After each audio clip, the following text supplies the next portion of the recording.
आपल्या सर्वांचं आपल्या कट्टा इंग्लिश या युट्यूब चॅनलवरती सहर्ष स्वागत. शिकताय ना, शिकायलाच पाहिजे.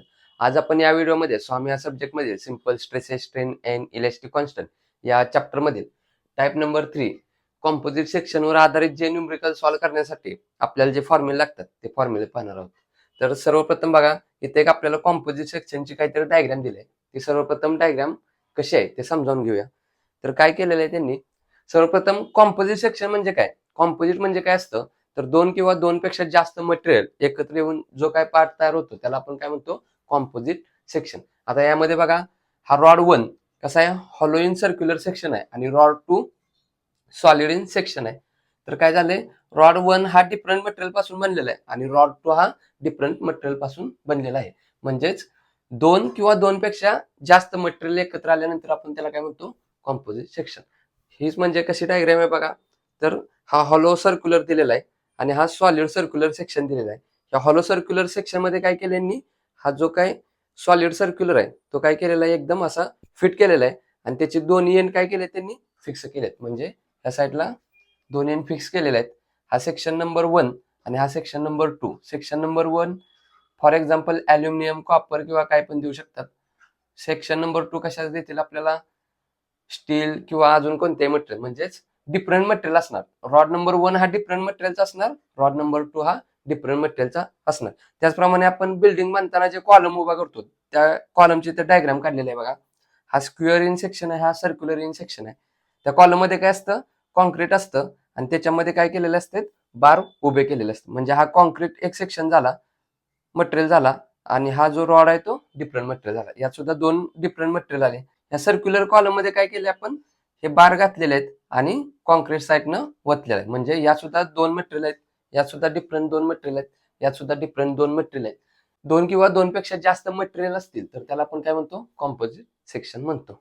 तर काय केलेलं आहे, हे दोन मटेरियल आहेत, मटेरियल नंबर 1, मटेरियल नंबर 2, यापासून काहीतरी कॉम्पोजिट सेक्शन तयार केलंय. त्याला काय केलंय, दोन्ही एंडला फिक्स केलंय आणि त्यावरती ऍक्सियल फोर्स पी हा अप्लाय केलेला आहे. तर आता काय करूया, सर्वप्रथम ह्या बारवरती ऍक्सियल फोर्स पी अप्लाय केल्यामुळे ह्या बारमध्ये काय होणार आहे, स्ट्रेस इंड्यूस होणार आहे. तर त्याचा सर्वप्रथम आपण फॉर्म्युला फाइंड आउट करूया. तर टोटल फोर्स पी कसा असणार, तर पहिल्या सेक्शनवरील फोर्स प्लस दुसऱ्या सेक्शनवरील फोर्स. आता फोर्स साठी आपल्याला फॉर्म्युला माहित आहे. सर्वप्रथम स्ट्रेसचा फॉर्म्युला माहित आहे. यातील type number 1 simple stresses strain यावर फॉर्म्युले आपण पाहिले, त्यात सर्व फॉर्म्युले पाहिले, stress strain change in length. तर त्यात आपण पाहिलेलं आहे की स्ट्रेसचा फॉर्म्युला काय असतो, पी डिवाइडेड बाय ए. परंतु आपल्याला इथं काय पाहिजे, पी पाहिजे, पी इथंच ठेवूया. हा डिवाइड ए आहे इकडे आणल्यानंतर काय होणार, इंटू होणार. म्हणजे काय होणार, स्ट्रेस इंटू ए. ही व्हॅल्यू इथं पुट करूया, तर ब्रॅकेटमध्ये लिहूया. परंतु P is equals to stress into A. मग आपला फॉर्म्युला काय होणार, P is equals to P1 म्हणजेच काय, stress 1 into A1 plus P2 म्हणजे काय होणार, स्ट्रेस 2 इंटू A2. ह्या फॉर्म्युल्याच्या आधारे आपण काय करणार, टोटल पी फाइंड आउट करणार. नेक्स्ट बघा, याचे एंड कसे आहेत, एकदम फिक्स आहेत. फोर्स पी अप्लाय केला, मग आता यामध्ये काय चेंज इन लेंथ होणार. चेंज इन लेंथ कशी होणार, दोन्ही सेक्शनची सेम होणार. म्हणून काय करायचं, change in length for section 1 is equal to change in length for section 2. ही पहिली केस बघितली. सेकंड केस मध्ये काय होणार, दोन्ही सेक्शन काय केलेत, एंडला फिक्स केलेत, त्यावरती फोर्स पी अप्लाय केल्यामुळे पहिल्या सेक्शन मध्ये जेवढी चेंज इन लेंथ होणार तेवढीच दुसऱ्या सेक्शन मध्ये सुद्धा चेंज इन लेंथ होणार आहे. म्हणून आपण काय लिहिलं, change in length for section 1 is equal to change in length for section 2. Change in length साठी सुद्धा फॉर्म्युला आपण त्याच व्हिडिओमध्ये पाहिलेला आहे, सिंपल स्ट्रेस स्ट्रेन टाईप 1. त्याची लिंक डिस्क्रिप्शन मध्ये ठेवतो, तिथून तो व्हिडिओ पाहू शकता. मग चेंज इन लेंथ साठी फॉर्म्युला काय असतो, PL divided by A. Value put करूया इथं. पहिल्या सेक्शन साठी काय असणार आहे, P1 L1 divided by A1 E1 is equal to P2 L2 divided by A2 E2. परंतु change in length is equal to काय असतं, PL डिवायडेड बाय ए. आता बघा, यामध्ये बघा लेंथ 1 आणि लेंथ 2 कशी असणार आहे, सेम असणार आहे. ह्याची जेवढी लेंथ आहे तेवढीच ह्या सेक्शनची सुद्धा काय आहे, लेंथ आहे. म्हणून काय होणार, ह्या लेंथला ही लेंथ कॅन्सल होणार, इथं काय राहणार, P1 divided by A1 E1 is equals to P2 divided by A2 E2. L1 L2 काय होणार कॅन्सल, कारण जेवढी सेक्शन 1 ची लेंथ आहे तेवढीच रॉड 2 ची सुद्धा लेंथ आहे. दोघांची लेंथ सेम असल्यामुळे L1 L2 गेट कॅन्सल हे राहिलं.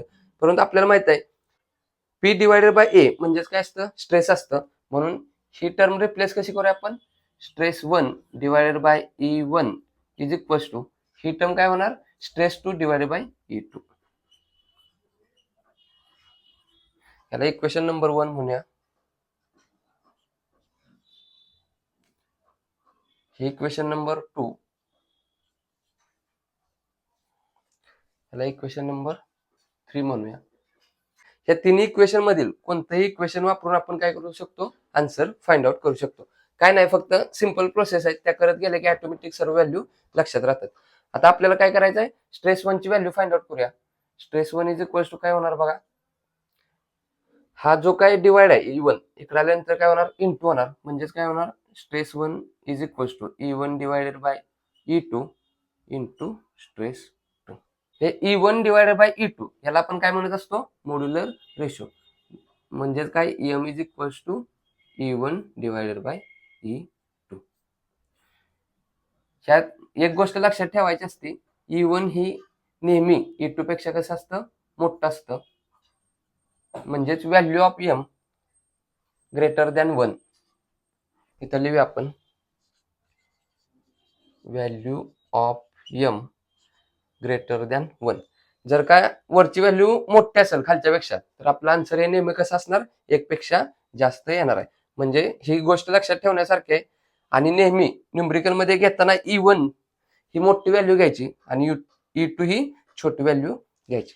आता काय लास्ट फॉर्म्युला काय होणार stress 1 is equals to M into stress 2. हा झाला आपला 4th फॉर्म्युला. कॉम्पोजिट सेक्शन या न्यूमरिकल सॉल्व्ह करत असताना फोर्स या फॉर्म्युला फाइंड आउट करायचा. त्याचप्रमाणे stress 1 is equals to E1 divided by E2 stress 2. जर का या व्हॅल्यू दिल्या नसतील, डायरेक्ट स्ट्रेस आपल्याला दिला नसेल तर काय करायचं हा फॉर्म्युला वापरायचा.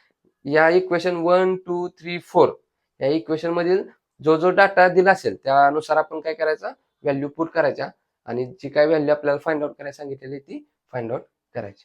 नेक्स्ट बघा, ह्या कॉन्क्रीटचा जो काय square rectangle circular cross section दिलेलं आहे याचा एरिया कसा फाइंड आउट करत असतो, तर हा जर का रेक्टँगल असेल तर संपूर्ण रेक्टँगलचा एरिया फाइंड आउट करायचा कसा बेस इंटू डेप्थ मायनस हा कसा आहे सर्क्युलर इन क्रॉस सेक्शन आहे याचा एरिया कसा काढतो पाय डी स्क्वेअर डिवायडेड बाय 4.